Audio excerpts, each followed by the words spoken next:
Bombay, c'est une ville qui a grandi de manière fulgurante, mais aussi anarchique.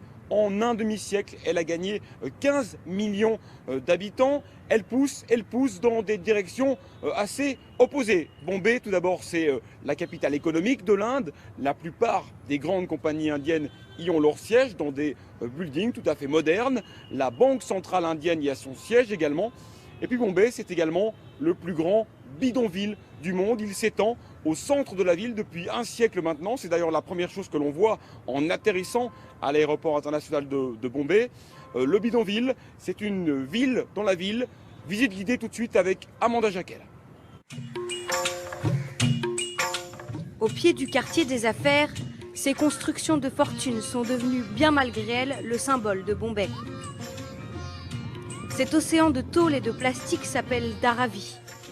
Avec plus de 300 000 habitants au kilomètre carré, ce bidonville est la plus forte concentration humaine de la planète. Un dédale de ruelles qui n'a pas de secret pour Krishna. Bonjour. Il a été le premier guide touristique de ce quartier. Regardez ici. Tous ont grandi dans le bidonville et parlent parfaitement anglais. Comme Souraj, il gagne environ 200 € par mois, un bon salaire pour Dharavi. Ce qui lui permet de vivre avec sa famille dans cette pièce, sans eau courante et seulement quelques heures d'électricité par jour. Voici une maison typique de 10 mètres carrés. Et dans cette partie-là, il y a la cuisine. C'est là où on prépare nos repas. Là, voici le coin salle de bain. C'est là où on se lave.